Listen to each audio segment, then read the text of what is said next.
Hello class, ਕਿਵੇਂ ਹੋ ਸਾਰੇ। ਮੈਂ ਕਲਾਸ 5th ਹੀ ਅਗੇਨ ਲੈ ਕੇ ਆਈ ਹਾਂ। ਉਹਦੇ ਵਿੱਚ ਆਪਣੇ ਕੁਝ ਟੌਪਿਕ ਪੈਂਡਿੰਗ ਰਹਿ ਗਏ ਸੀ ਤਾਂ ਕਲਾਸ 5th ਨੂੰ ਹੀ ਆਪਾਂ ਕੰਟੀਨਿਊ ਕਰਦੇ ਹਾਂ। Class 5th of income tax, ਠੀਕ ਹੈ ਜੀ।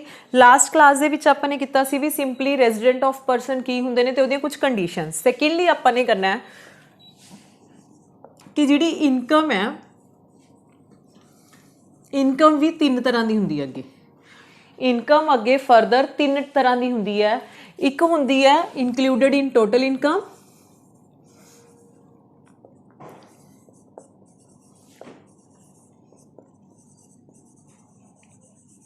ਸੈਕਿੰਡ ਹੁੰਦੀ ਹੈ ਜੀ ਐਗਜ਼ਮਪਟਡ,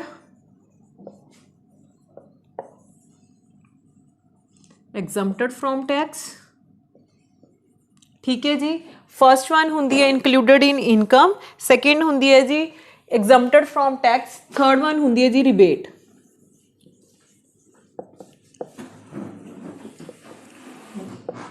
ਕੀ ਮਤਲਬ ਹੈ, ਦੇਖੋ ਵੀ ਜਿਹੜੀ ਆਪਣੀ ਇਨਕਮ ਹੈ, ਇਨਕਮ ਦੇ ਨੂੰ ਤਿੰਨ ਪਾਰਟਸ ਵਿੱਚ ਵੰਡਿਆ ਜਾਂਦਾ ਹੈ। ਇੱਕ ਇਨਕਮ ਉਹ ਹੁੰਦੀ ਹੈ ਜਿਹੜੀ ਟੋਟਲ ਇਨਕਮ ਦੇ ਵਿੱਚ ਇਨਕਲੂਡ ਹੁੰਦੀ ਹੈ। ਕੁਝ ਇਨਕਮਸ ਇਹੋ ਜਿਹੀਆਂ ਹੁੰਦੀਆਂ ਨੇ ਜਿਨ੍ਹਾਂ ਦੇ ਉੱਪਰ ਟੈਕਸ ਕੁਝ ਹੱਦ ਤੱਕ ਮਾਫ ਹੋ ਜਾਂਦਾ, ਐਗਜ਼ਮਪਟਡ ਹੁੰਦੀਆਂ ਨੇ, ਟੈਕਸ ਲੱਗਦਾ ਹੀ ਨਹੀਂ। ਕੁਝ ਇਨਕਮਸ ਇਹੋ ਜਿਹੀਆਂ ਹੁੰਦੀਆਂ ਨੇ ਜਿਹਦੇ ਉੱਪਰ ਸਾਨੂੰ ਰਿਬੇਟ ਐਂਡ ਰਿਲੀਫ ਮਿਲ ਜਾਂਦੀ ਹੈ। ਇਨਕਮ ਨੂੰ ਟੈਕਸ ਲਗਾਉਣ ਦੇ ਬੇਸਿਸ ਤੇ ਤਿੰਨ ਤਰ੍ਹਾਂ ਨਾਲ ਡਿਵਾਈਡ ਕੀਤਾ ਜਾਂਦਾ ਹੈ। ਫਸਟ, ਜਿਹਨੂੰ ਟੈਕਸ ਸਾਰਾ ਲੱਗਦਾ ਹੀ ਲੱਗਦਾ, ਜਿਹਦੇ ਉੱਪਰ ਟੈਕਸ ਨਹੀਂ ਲੱਗਦਾ, ਜਿਹਦੇ ਉੱਪਰ ਟੈਕਸ ਦੇ ਵਿੱਚ ਰਿਬੇਟ ਮਤਲਬ ਕੁਝ ਟੈਕਸ ਮਾਫ ਹੋ ਜਾਂਦਾ, ਠੀਕ ਹੈ ਜੀ। ਤਾਂ ਇਹ ਤੁਹਾਨੂੰ ਤਾਂ ਦੱਸਿਆ ਜਾ ਰਿਹਾ ਕਿਉਂਕਿ ਇਹਦੇ ਵਿੱਚ ਹੁਣ ਆਪਾਂ ਐਗਜ਼ਮਪਟਡ ਇਨਕਮ ਕਰਾਂਗੇ ਵੀ ਐਗਜ਼ਮਪਟਡ ਫਰੋਮ ਟੈਕਸ ਕੀ ਹੁੰਦਾ, ਠੀਕ ਹੈ ਜੀ। ਤਾਂ ਜਿਹੜਾ ਇਹ ਹੈ ਇਹ ਅੰਡਰ ਸੈਕਸ਼ਨ 14 ਤੋਂ 80 अन्य सैक्शन दे विच दस्सिया गया। क्लीयर है जी। 14 तो 80 जिहड़ी रिबेट मिलती है ये हैगा जी अंडर सैक्शन 86 दे, ठीक है जी। जिहड़ी एग्जम्पटेड हुंदी है ये हैगा अंडर सैक्शन 10 दे। क्लीयर है। ਤੁਹਾਨੂੰ ਇਹ ਪੁੱਛਿਆ ਜਾ ਸਕਦਾ ਹੈ ਕਿ ਜਿਹੜੀ ਇਨਕਮ ਸਾਰੀਆਂ ਟੋਟਲ ਇਨਕਮ ਦੇ ਵਿੱਚ ਇਨਕਲੂਡ ਹੁੰਦੀਆਂ ਨੇ ਜਿਨ੍ਹਾਂ ਤੇ ਪ੍ਰੋਪਰਲੀ ਟੈਕਸ ਲੱਗਦਾ ਉਹ ਕਿਹੜੇ ਸੈਕਸ਼ਨ ਦੇ ਅੰਡਰ ਆਉਂਦੀਆਂ ਨੇ 14 ਤੋਂ 80। ਜਿਨ੍ਹਾਂ ਦੇ ਉੱਪਰ ਟੈਕਸ ਨਹੀਂ ਲੱਗਦਾ ਉਹ 10 ਸੈਕਸ਼ਨ ਦੇ ਅੰਡਰ ਆਉਂਦੀਆਂ ਨੇ। ਜਿਨ੍ਹਾਂ ਦੇ ਉੱਪਰ ਟੈਕਸ ਕੁਝ ਹੱਦ ਤੱਕ ਮਾਫ ਹੋ ਜਾਂਦਾ ਉਹ 86 ਸੈਕਸ਼ਨ ਦੇ ਅੰਡਰ ਆਉਂਦੀਆਂ ਨੇ। ਕਲੀਅਰ ਹੋਇਆ ਜੀ। ਤਾਂ ਜਿਹੜਾ ਮੈਂ ਤੁਹਾਨੂੰ ਅੱਜ ਟੌਪਿਕ ਕਰਵਾਉਣਾ ਹੈ, ਮਤਲਬ ਅੱਜ ਨਹੀਂ ਸੌਰੀ, ਜਿਹੜਾ ਹੁਣ ਆਪਾਂ ਟੌਪਿਕ ਕਰਨਾ that is exempted from tax.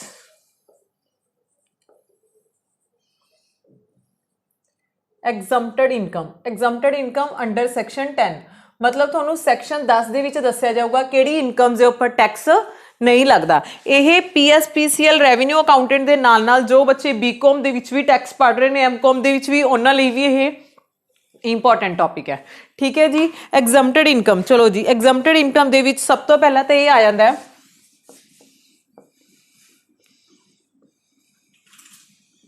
Agriculture income in India. ਅਗਰ ਤੁਹਾਨੂੰ ਇੰਡੀਆ ਦੇ ਵਿੱਚ ਕਿਸੇ ਵੀ ਤਰ੍ਹਾਂ ਤੋਂ ਇਨਕਮ ਹੋ ਰਹੀ ਹੈ, ਕਿਤੋਂ ਹੋ ਰਹੀ ਹੈ, ਐਗਰੀਕਲਚਰ ਸੋਰਸ ਤੋਂ ਹੋ ਰਹੀ ਹੈ, ਤਾਂ ਐਗਰੀਕਲਚਰ ਇਨਕਮ ਇੰਡੀਆ ਦੇ ਵਿੱਚ ਅਗਰ ਰਿਸੀਵ ਹੋ ਰਹੀ ਹੈ ਤਾਂ ਉੱਤੇ ਕਿਸੇ ਤਰ੍ਹਾਂ ਦਾ ਕੋਈ ਟੈਕਸ ਨਹੀਂ ਲੱਗਦਾ, ਉਹ ਬਿਲਕੁਲ ਹੀ ਐਗਜ਼ਮਪਟਡ ਹੈ। ਕਿਹੜੇ ਸੈਕਸ਼ਨ ਦੇ ਅੰਡਰ ਹੈ ਜੀ 10(1). ਕਲੀਅਰ ਹੈ ਜੀ। ਅਗਰ ਇਨਕਮ ਜਿਹੜਾ ਐਗਰੀਕਲਚਰ ਇਨਕਮ ਹੈ ਇੰਡੀਆ ਦੇ ਵਿੱਚ ਤੁਹਾਨੂੰ ਰਿਸੀਵ ਹੋ ਰਹੀ ਹੈ 10(1) ਸੈਕਸ਼ਨ ਇਹ ਕਹਿੰਦਾ ਵੀ ਇਹਦੇ ਉੱਪਰ ਟੈਕਸ ਨਹੀਂ ਲੱਗਦਾ। ਸੈਕਿੰਡ ਹੁੰਦਾ ਜੀ ਇੱਕ ਹੋਰ डिविडेंड फ्रॉम इंडियन कंपनी। अगर इंडियन कंपनी तो थोनू किसी तरह का डिविडेंड रिसीव होंदा है, ये भी एक इहो जी टाइप है जिहड़ी इनकम के उपर थोनू टैक्स नहीं भरना पैंदा। क्लीयर है जी। सेकंड समझ आया। थर्ड वन हुंदा बच्चे ग्रैचुटी।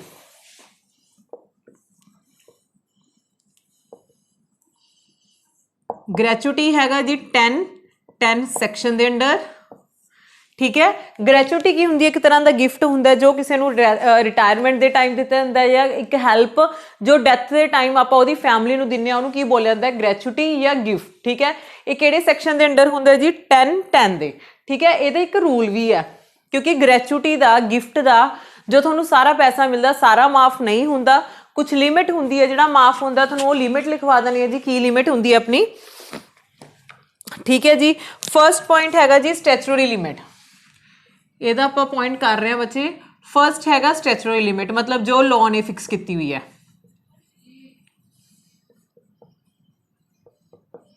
ठीक है जी। सेकंड हैगा जी half of months average salary, की है जी half of months average salary.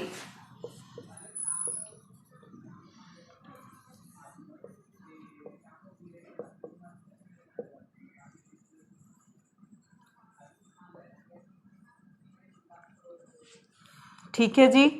Third point की हुंदा बच्चे, फर्स्ट हुंदा स्टैचुटरी लिमिट, सेकंड हुंदा जी half of months average salary, third हुंदा एक्चुअल ग्रेचुटी रिसीव्ड।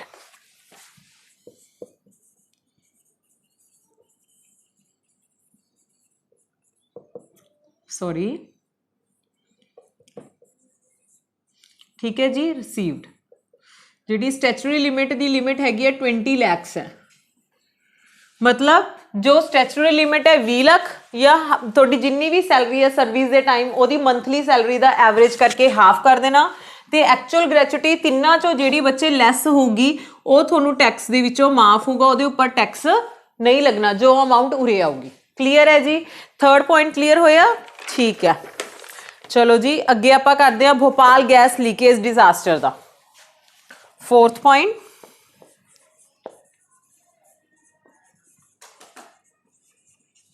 भोपाल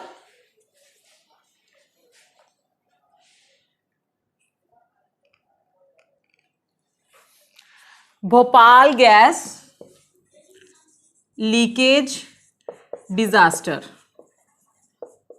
ठीक है जी। ये भोपाल गैस मतलब गुजरात दे विच ना काफ़ी टाइम पहला एक भोपाल दे विच गैस लीक होया सी काफ़ी साल पहला, ठीक है। वो प्लेस से अज भी जो बच्चों का बर्थ हो रहा वो डिसेबल पैदा हो रहे हैं, तो गौरमेंट उन्होंने कुछ ना कुछ कंपनसेट पे करती है भी साडे जिहड़ा इत्थे कुछ होया सीगा मिसहैपनिंग हुई सी, उहदे करके जिहड़े अज भी बच्चे ने डिसेबल ने तो उन्होंने कुछ हैल्प दे रहे हैं। तो यह जी इनकम जिहड़ी इहदे स्कीम के अंडर जिन्हों भी पैसा मिलता है वो भी की है टैक्स फ्री है तो टैक्स नहीं लगता, ठीक है जी। कंपनसेशन फॉर एनी डिजास्टर, कोई होर डिजास्टर सपोज करो फ्लड आ गया है ना, करोना का टाइम आया सी तो गौरमेंट ने किसी ना किसी तरह थोड़ा कंपनसेट किया सी, पैसे दिते सी, बहुत कुछ हैल्प की सी। तो इन्होंने स्कीम्स के अंडर भी अगर थोड़ा पैसा मिलता तो वो इनकम के उपर टैक्स नहीं लगता। तो आप की पढ़िया जी टैक्स किते उपर नहीं लगता, ठीक है जी। तो जे इन्होंने तुसीं सैक्शनस देखने हैं, सैक्शन केड़ा जी इहदा 10BB, ਇਹਦਾ जे सैक्शन ਤੁਹਾਨੂੰ ਪੁੱਛਿਆ ਜਾਵੇ पेपर च बाय चांस 10BC। क्लीयर होया जी। ये मेन 4-5 पॉइंट्स ने हैगे, ये बहुत ज़्यादा ने बट आपने मेनली यही पॉइंट्स करने हैं। जिवें एक पॉइंट ਤੁਹਾਨੂੰ ਇਹ भी आ जाता है इनकम ऑफ चाइल्ड क्लब्ड,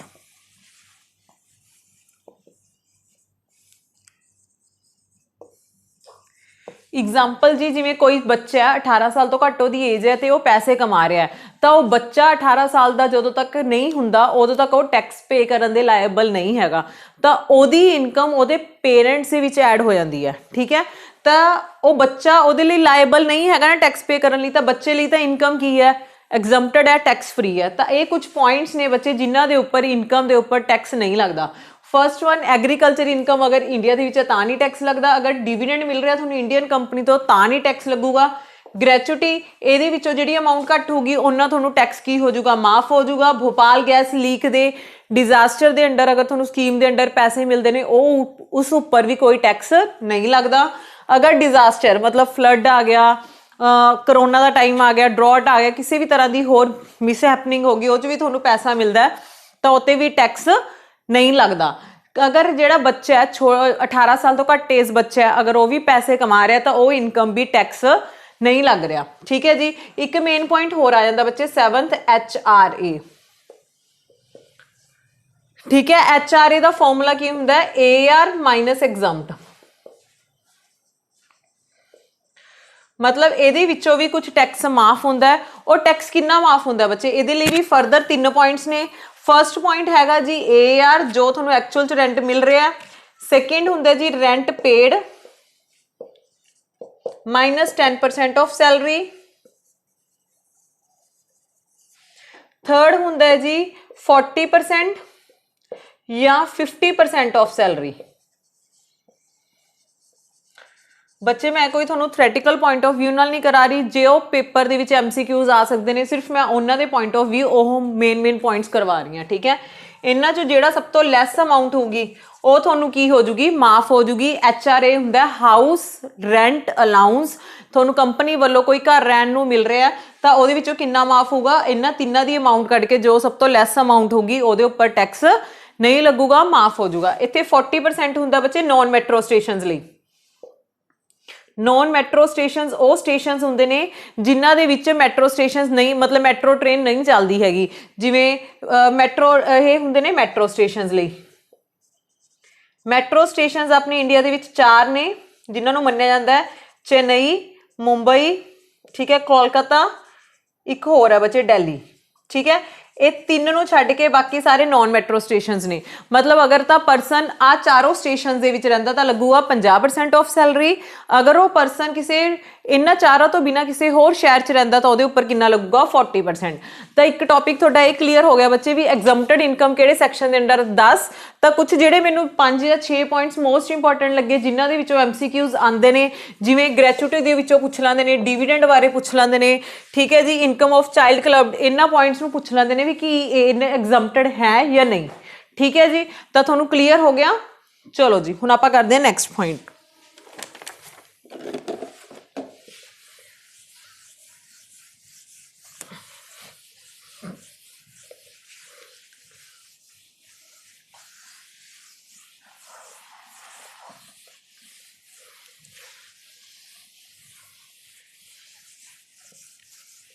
हाँ जी, नैक्सट आप बच्चे करते हैं सैलरी। सैलरी दे विच तां मेन यही ने कि कुछ रूल्स आप रूल्स करते हैं।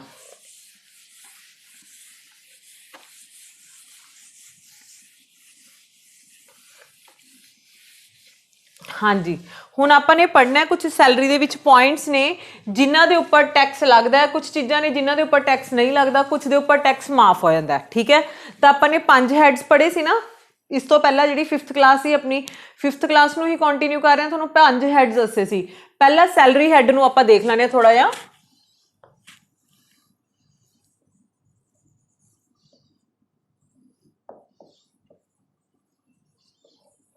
ठीक है जी, सैलरी दे विच की हुंदा बच्चे, कोई भी परसन है वो जिथे काम कर रहा उहदे इंप्लॉयर वालों जो उहनूं पे, बॉस वालों जो भी पे किया जाता है ਉਹਨੂੰ ਕੀ ਮੰਨਿਆ ਜਾਂਦਾ सैलरी। चाहे तुसी एक मैनेजर की पोस्ट हो, चाहे स्वीपर की जगह ते हो, चाहे तुसी एक गार्डनर हो, ड्राइवर हो, कुछ भी हो, तो ਉਹਨੂੰ ਕੀ बोलिया जाऊगा, सैलरी बोलिया जाऊगा।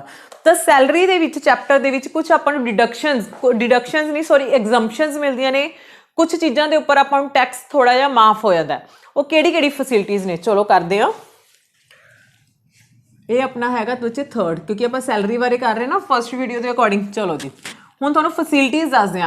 HRA तुहानूं मैं करवा चुकी हाँ, ठीक है, पिछे हुणी करके हटिया भी की माफ हुंदा।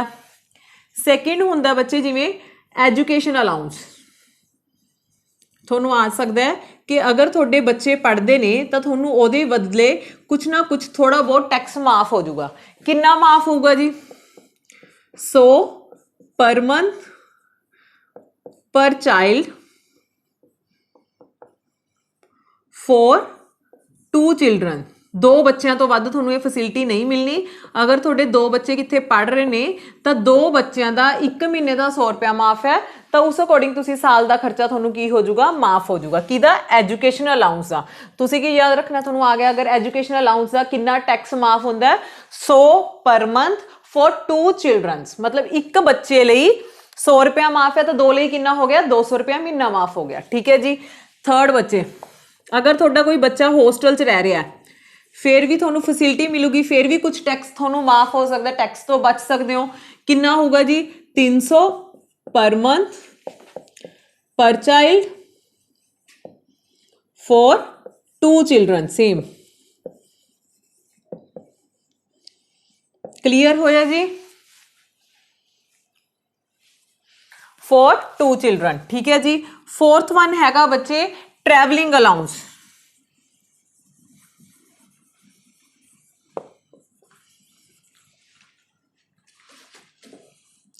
ट्रैवलिंग अलाउंस की सी बच्चे पहला तो एक फैसिलिटी हैगी सी भी जिहड़े नॉर्मल पर्सन हुंदे सी उन्हां नूं 1600 रुपया महीने का माफ हुंदा सी, ठीक है जी। बट जिहड़ा ट्रैवलिंग अलाउंस है हुण नॉर्मल पर्सन लई यह माफ नहीं हैगा, बट हाँ जी 3200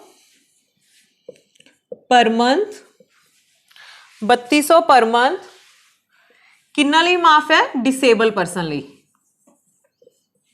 जे कोई डिसेबल पर्सन है फिजिकली, ठीक है, या मैंटली, फिजिकली अगर कोई पर्सन डिसेबल है उन्होंने 3200 रुपया माफ होगा कादा? ट्रैवलिंग का, अगर कंपनी वालों किसी तरह का खर्चा मिल रहा है। बट नॉर्मल पर्सन को किसी तरह का कोई माफ नहीं हैगा। हुण ट्रैवलिंग अलाउंस वो प्रॉपरली की लगूगा जी? टैक्स लगूगा, ठीक है जी। इन्ना समझ आ गया। चलो जी, उस तो बाद बच्चे हैगा 5th point employer contribution. Employer contribution to RPF. RPF मतलब हुंदा recognised provident fund. Recognised provident fund दे विच इंप्लॉयर ने पैसा लगाया होया है, तो टैक्स तो कितना बच सकदा हो? 12% ऑफ सैलरी, ठीक है जी। 6th पॉइंट बच्चे इंटरेस्ट ऑन आरपीएफ। आरपीएफ दे उपर अगर तुहानूं किसी तरह का कोई ब्याज मिल रहा है तो वह कितना माफ होगा जी? 9.5% ऑफ 9.5%। अन्ना क्लीयर होया? जो मेन चीज़ां सीगियां, ठीक है, सिंपल जियां चीज़ां सी जो, ठीक है जी। इत्थे तक क्लीयर होया? कोई डाउट होवे? हाँ जी, ठीक है। एक बच गया रनिंग अलाउंस। रनिंग भी बोलिया जाता है, इनू फ्लाइट अलाउंस भी बोलिया जाता है,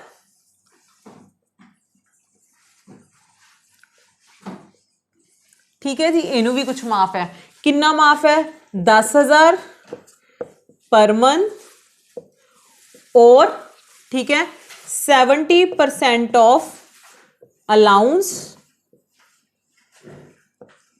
ठीक है जी। विच एवर इज लैस, जी दोनों जो अमाउंट घट होगी वो थोड़ा टैक्स तो बच जाओगे, वो उपर टैक्स नहीं लगूगा। 7 पॉइंट्स क्लीयर होए जी? इत्थे तक किसी ने कोई डाउट होवे?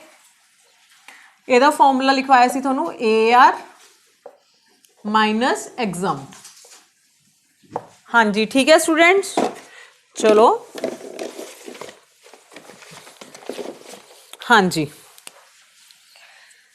हुण बच्चे पॉइंट हैगा जी अपना 8th point, that is RFH, that is rent free house. Rent free house भी थोनू एक कंपनी वालों फैसिलिटी मिलती है, उन्होंने बोलिया जाता RFH, ठीक है जी। RFH दे विच की चीज़ हुंदी है? अलग अलग तरह दी फैसिलिटीज हुंदियां ने। इहदे विच बच्चे फर्स्ट हैगा owned by owned house,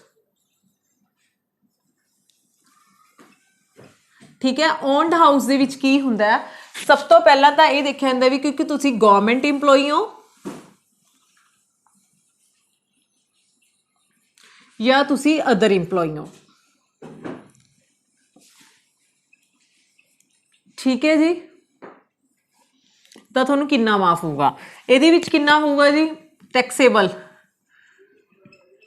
taxable कितना होगा? फिक्सड बाय गवर्नमेंट, मतलब जिन्ना गवर्नमेंट ने रेंट फिक्स करता वो सारा का सारा की होगा? टैक्सेबल होगा, तो सारे ते टैक्स लगूगा, किसी तरह का कोई टैक्स माफ नहीं होना। ਇਹਦੇ ਵਿੱਚ ਜਿਹੜਾ टैक्सेबल ਹੁੰਦਾ एज पर पॉपुलेशन ਹੁੰਦਾ,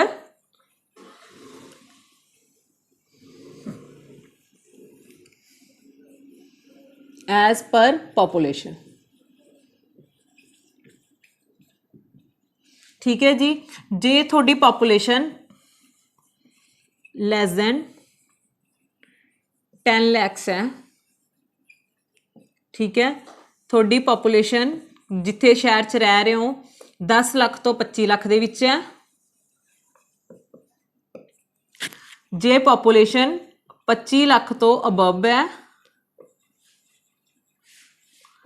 तो की लगूगा जी? सिंपली बच्चे फर्स्ट लगूगा 7.5% ऑफ सैलरी, ठीक है। ये लगूगा जी 10% ऑफ सैलरी, ये लगूगा जी 15% ऑफ सैलरी, ठीक है जी। उरे तक क्लीयर होया? की चीज़ है? ਵੀ ਜੇ ਤੁਸੀਂ ਜਿਹੜਾ ਕੰਪਨੀ ਦਾ ਓਨਰ ਹੈ ਜਾਂ ਕੰਪਨੀ ਦਾ ਬੋਸ ਹੈ ਤੁਹਾਨੂੰ ਆਪਣਾ ਘਰ ਹੀ ਰਹਿਣ ਲਈ ਦੇ ਰਿਹਾ, ਤੁਸੀਂ ਗਵਰਨਮੈਂਟ ਇੰਪਲੋਈ ਹੋ, ਫਿਰ ਤਾਂ ਜਿੰਨਾ ਹੈਗਾ ਸਾਰੇ ਤੇ ਟੈਕਸ ਭਰਨਾ ਹੀ ਪਊਗਾ। ਜੇ ਤੁਸੀਂ ਅਦਰ ਇੰਪਲੋਈ ਹੋ, ਮਤਲਬ ਗਵਰਨਮੈਂਟ ਇੰਪਲੋਈ ਤੋਂ ਬਿਨਾਂ ਤੁਸੀਂ ਪ੍ਰਾਈਵੇਟ ਇੰਪਲੋਈ ਹੋ ਜਾਂ ਗਵਰਨਮੈਂਟ ਕੰਪਨੀ ਤੁਸੀਂ ਐਜ਼ ਅ ਪ੍ਰਾਈਵੇਟ ਹੀ ਕੰਮ ਕਰ ਰਹੇ ਹੋ, ਤਾਂ ਤੁਹਾਡੇ ਦੇ ਉੱਪਰ ਜਿਹੜਾ ਟੈਕਸ ਅਮਾਊਂਟ ਲੱਗੂਗੀ ਉਹ ਕਿਹਦੇ ਅਕੋਰਡਿੰਗ ਲੱਗੂਗੀ? ਪਾਪੂਲੇਸ਼ਨ ਦੇ ਅਕੋਰਡਿੰਗ। ਜਿਸ ਸ਼ਹਿਰ 'ਚ ਰਹਿ ਰਹੇ ਹੋ 10 ਲੱਖ ਤੋਂ ਘੱਟ ਹੈ ਤਾਂ 7.5% ਆਫ ਸੈਲਰੀ ਲੱਗ ਜੂਗਾ। ਜੇ ਪਾਪੂਲੇਸ਼ਨ 10 ਲੱਖ ਤੋਂ 25 ਲੱਖ ਦੇ ਵਿੱਚ ਹੈ ਤਾਂ 10% ਆਫ ਸੈਲਰੀ, ਅਦਰਵਾਈਜ਼ ਕਿੰਨਾ ਲੱਗ ਜੂਗਾ? 15% ਆਫ ਸੈਲਰੀ। ਠੀਕ ਹੈ ਜੀ, ਇਹ ਹੋ ਗਿਆ ਬੱਚੇ ਫਸਟ ਕੇਸ। ਸੈਕਿੰਡ ਹੈਗਾ ਹਾਇਰਡ ਹਾਊਸ। ਅਗਰ ਜਿਹੜਾ ਤੁਹਾਨੂੰ ਘਰ ਖੁਦ ਕਿਰਾਏ ਤੇ ਲੈ ਕੇ ਦੇ ਰਿਹਾ, ਕੰਪਨੀ ਦਾ ਜਿਹੜਾ ਇੰਪਲੋਇਰ ਹੈ ਤੁਹਾਨੂੰ ਖੁਦ ਘਰ ਕਿਰਾਏ ਤੇ ਲੈ ਕੇ ਦੇ ਰਿਹਾ, ਤਾਂ ਉਹਦੀ ਟੈਕਸੇਬਲ ਅਮਾਊਂਟ ਕਿੰਨੀ ਹੋਊਗੀ? ਸੌਰੀ, एक्चुअल रेंट या 15% ऑफ सैलरी। ठीक है, विच एवर इज लैस। ਜਿਹੜੀ ਦੋਨਾਂ ਚੋਂ ਘੱਟ ਅਮਾਊਂਟ ਹੋਊਗੀ ਉਹ ਤੁਹਾਨੂੰ ਟੈਕਸੇਬਲ ਹੋਊਗੀ, ਐਜ਼ ਅ ਟੈਕਸ ਭਰਨੀ ਹੀ ਪਊਗੀ। ਠੀਕ ਹੈ ਜੀ। ਤੀਜੀ ਗੱਲ ਬੱਚੇ ਇਹ ਯਾਦ ਰੱਖਣੀ ਹੈ, ਜੇ ਤੁਹਾਡਾ ਓਨ ਫਰਨੀਚਰ ਹੈ, ਮਤਲਬ ਇੰਪਲੋਇਰ ਆਪਣਾ ਫਰਨੀਚਰ ਹੀ ਉਹਨੂੰ ਯੂਜ਼ ਕਰਨ ਲਈ ਦੇ ਰਿਹਾ, ਠੀਕ ਹੈ, ਤਾਂ ਫਰਨੀਚਰ ਦੀ ਵੈਲਿਊ ਕਿੰਨੀ ਲੈਣੀ ਹੈ? 10% ਆਫ ਕੋਸਟ। ਜਿੰਨੀ ਫਰਨੀਚਰ ਦੀ ਕੋਸਟ ਹੋਊਗੀ ਉਹਦਾ 10% ਕਰਕੇ ਆਪਾਂ ਨੇ ਇਨਕਲੂਡ ਕਰ ਲੈਣੀ ਹੈ। ਠੀਕ ਹੈ। ਜੇ ਫਰਨੀਚਰ ਕੀ ਹੋਊਗਾ? ਹਾਇਰਡ। ਹਾਇਰਡ ਮੀਨਸ ਕਿਰਾਏ ਤੇ ਲੈ ਕੇ ਫੇਰ ਦਿੰਦਾ, ਫਿਰ ਉਹਦੇ ਕੀ ਪੈ ਜਾਣਗੇ ਬੱਚੇ? ਹਾਇਰ ਚਾਰਜਿਸ ਪੈ ਜਾਣਗੇ। आई थिंक ਇਹ ਸਭ ਨੂੰ ਕਲੀਅਰ ਹੋ ਗਿਆ ਹੋਊਗਾ। ਇਹ ਦੁਬਾਰਾ ਰਿਪੀਟ ਕਰ ਦੇਣੀ ਆ। RFH ਦੀ ਫੈਸਿਲਿਟੀ ਇੱਕ ਤਾਂ ਹੁੰਦੀ ਆਪਣਾ ਘਰ ਹੀ ਦੇਣਾ, ਇੱਕ ਕਿਰਾਏ ਦਾ ਘਰ। ਕਿਰਾਏ ਦੇ ਘਰ 'ਚ ਤਾਂ ਕੀ ਹੁੰਦਾ, ਜਿਹੜਾ ਐਕਚੁਅਲ ਰੈਂਟ ਪੇ ਕਰਨਾ ਪੈ ਰਿਹਾ ਔਰ 15% ਵਿਚ ਐਵਰ ਇਜ਼ ਲੈਸ ਉਹ। ਜਿਹੜਾ ਆਪਣਾ ਘਰ ਹੈ ਉਹਦੇ ਵਿੱਚ ਗਵਰਨਮੈਂਟ ਹੈ ਤਾਂ ਫਿਕਸ ਨਹੀਂ, ਪਾਪੂਲੇਸ਼ਨ ਦੇ ਅਕੋਰਡਿੰਗ। ਔਨ ਫਰਨੀਚਰ ਹੈ ਮਤਲਬ ਇੰਪਲੋਇਰ ਆਪਣਾ ਫਰਨੀਚਰ ਹੀ ਦੇ ਰਿਹਾ ਤਾਂ ਕੋਸਟ ਦਾ 10% ਲੱਗ ਜੂ। ਅਗਰ ਕਹਿੰਦੇ ਅਸੀਂ ਕਿਰਾਏ ਤੇ ਲੈ ਕੇ ਫਰਨੀਚਰ ਯੂਜ਼ ਕਰ ਰਹੇ ਹਾਂ ਤਾਂ ਜਿੰਨਾ ਖਰਚਾ ਉਹ ਸਾਰਾ ਹੀ ਆਪਾਂ ਨੂੰ ਆਪਣੀ ਜੇਬ 'ਚੋਂ पे करना ही पऊगा, टैक्स लगूगा ही लगूगा। इत्थे तक क्लीयर होया। यह जिहियां इनकम्स जिहड़ियां सैलरी दे विच आंदियां ने ते जिन्हां दे उपर टैक्स लगदा है, कुछ दे उपर टैक्स माफ हो जाता है। ये सीगियां बच्चे जिहड़ियां अपनियां एग्जम्प्टेड हो जांदियां ने, ये सारियां सीगियां जिन्हां दे उपर इन्ना इन्ना टैक्स तुहाडा माफ हो जाऊगा। क्लीयर है जी। चलो अगे करदे हां आपां फिर।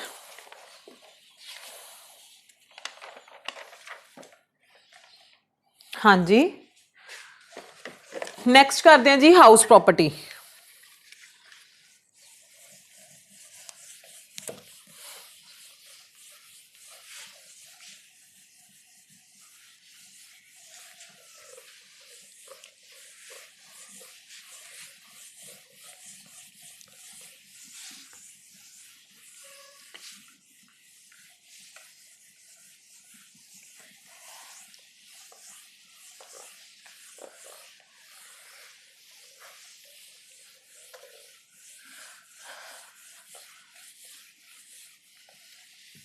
हाउस प्रॉपर्टी तो मे भी सबनों आंदा भी होगा, चलो फिर भी आप एक बार देखते हैं। चलो जी, हुण आपां ने हैड करना है फॉर हाउस प्रॉपर्टी।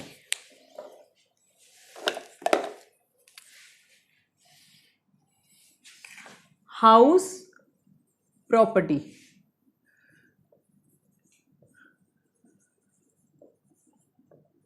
ठीक है जी। थोनों ये सैक्शनस पहला ही दस चुकी हैं। जिहड़ा ये सैक्शन है 22 तो लैके 27 सैक्शन के अंडर है। ठीक है, पहला थोनों दस देने जिहड़ा हाउस प्रॉपर्टी है उहदे विच दो तरह के घर हुंदे ने। ठीक है, एक हुंदा जी self occupied house,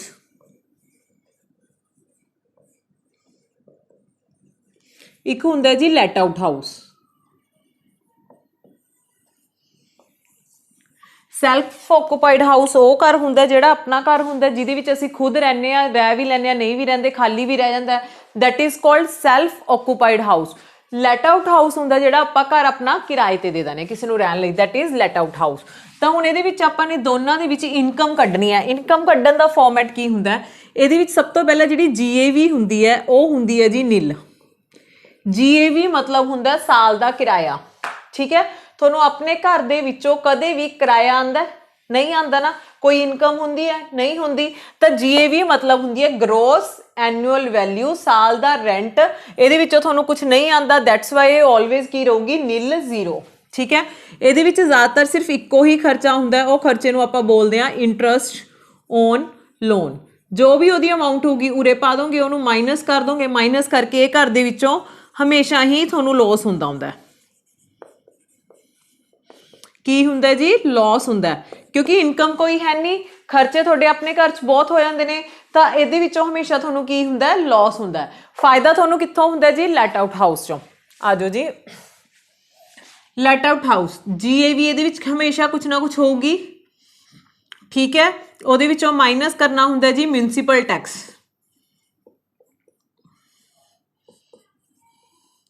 municipal tax minus ਕਰ ਦੋਗੇ ਜੀ, ਉਹ ਆ ਜੂਗੀ NAV, मतलब जो ਤੁਹਾਨੂੰ ਟੋਟਲ ਕਿਰਾਇਆ ਆ ਰਿਹਾ ਉਹ ਚੋਂ ਟੈਕਸ ਭਰ ਕੇ ਜੋ ਬਚ ਗਿਆ ਉਹ ਲੈ ਲੈਣਾ, ਉਹਨੂੰ ਕੀ ਬੋਲ ਜਾਂਦਾ? Net annual value. ਉਹਦੇ ਵਿੱਚੋਂ ਮਾਈਨਸ ਕਰਨਾ ਜੀ डिडक्शन अंडर सेक्शन 24।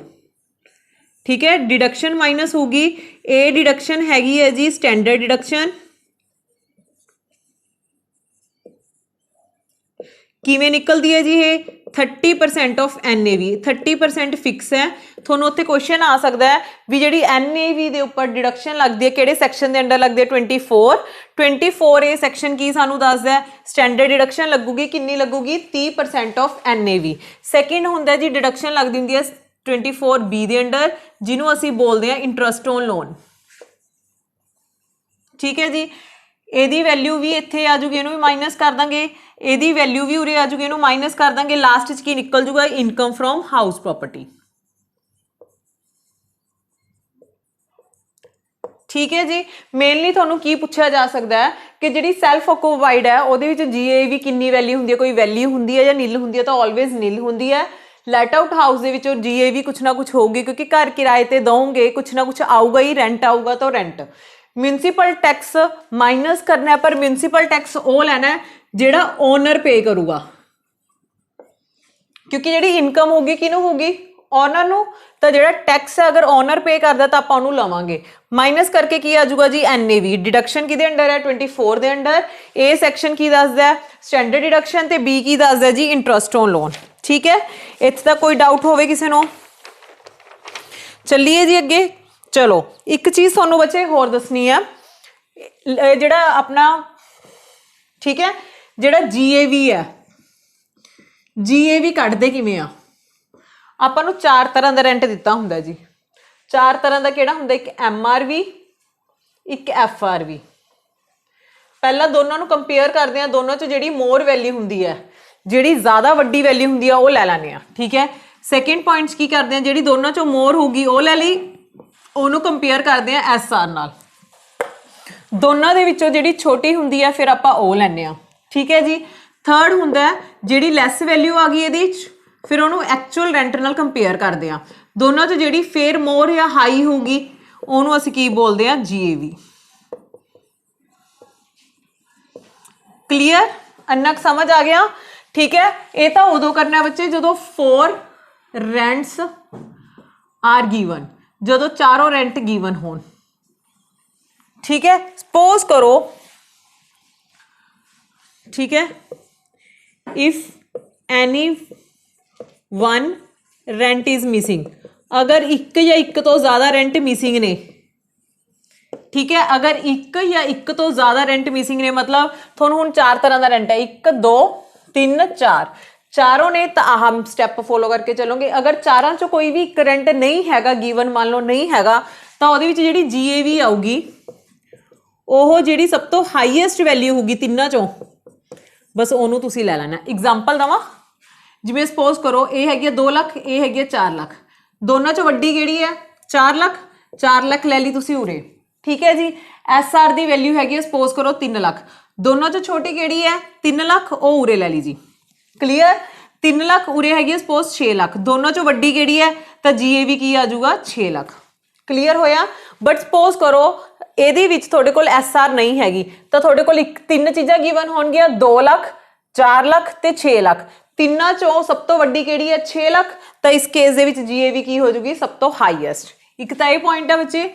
ਇੱਕ ਤੁਹਾਨੂੰ ਇੱਕ ਚੀਜ਼ ਹੋਰ ਦੱਸਣੀ ਹੈ, ਜਸਟ ਇੰਟਰਸਟ ਔਨ ਲੋਨ, ਇਹ ਲਾਸਟ ਹੀ ਹੈ ਹਾਊਸ ਪ੍ਰੋਪਰਟੀ ਬਾਰੇ। ਜਿਹੜਾ ਇੰਟਰਸਟ ਔਨ ਲੋਨ ਲੱਗਦਾ ਹੈ ਅੰਡਰ ਸੈਕਸ਼ਨ 24B ਦੇ ਅੰਡਰ ਲੱਗਦਾ ਹੈ, ਠੀਕ ਹੈ, B ਹੈ ਇਹਦਾ, ਠੀਕ ਹੈ ਜੀ। ਇੰਟਰਸਟ ਔਨ ਲੋਨ ਦੀ ਜਿਹੜੀ ਕੰਡੀਸ਼ਨ ਹੈ ਉਹ ਸਿਰਫ ਸੈਲਫ ਆਕੂਪਾਈਡ ਹਾਊਸ ਵਾਸਤੇ ਹੈ।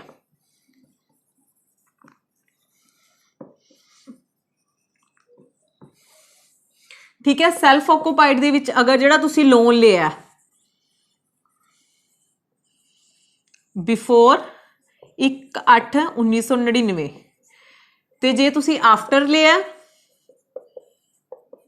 ਤਾਂ ਉਹਦੇ ਲਈ ਕੁਝ ਰੂਲਸ ਲੱਗ ਨੇ। ਇਹ ਕੁਐਸਚਨ ਵੀ ਪੁੱਛਿਆ ਜਾ ਸਕਦਾ ਵੀ ਅਗਰ ਜਿਹੜਾ ਤੁਸੀਂ ਲੋਨ ਲਿਆ 99 ਤੋਂ ਪਹਿਲਾਂ ਲਿਆ ਤਾਂ ਕਿੰਨਾ ਲੱਗੂਗਾ, ਮਾਫ ਹੋਊਗਾ, ਜੇ 99 ਤੋਂ ਬਾਅਦ ਲਿਆ ਤਾਂ ਕਿੰਨਾ ਮਾਫ ਹੋਊਗਾ। ਠੀਕ ਹੈ ਜੀ, ਸੌਰੀ 1/8 ਨਹੀਂ ਹੈਗਾ ਬੱਚੇ, 1 ਅਪ੍ਰੈਲ ਆਊਗਾ, ਕਿਉਂਕਿ ਸਾਲ ਕਦੋਂ ਸ਼ੁਰੂ ਹੁੰਦਾ ਹੈ 1 ਅਪ੍ਰੈਲ। ਠੀਕ ਹੈ, ਇਹਦੇ ਵਿੱਚ ਜਿਹੜਾ ਲੋਨ ਲਿਆ ਤੁਸੀਂ ਕਿਸ ਪਰਪਸ ਲਈ ਲੈ ਸਕਦੇ ਹੋ, ਚਾਹੇ ਤੁਸੀਂ ਕੰਸਟਰਕਸ਼ਨ ਲਈ ਲੈ ਲਓ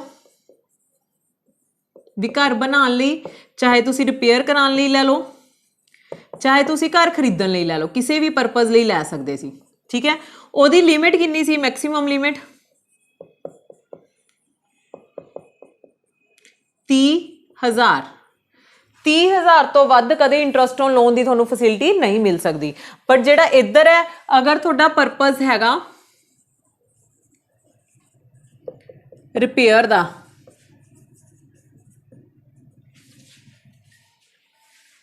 ਅਗਰ ਤੁਹਾਡਾ ਪਰਪਸ ਹੈਗਾ ਰਿਪੇਅਰ ਦਾ, ਠੀਕ ਹੈ, ਪਰਪਸ ਸੌਰੀ ਪਰਚੇਜ਼ ਨਹੀਂ,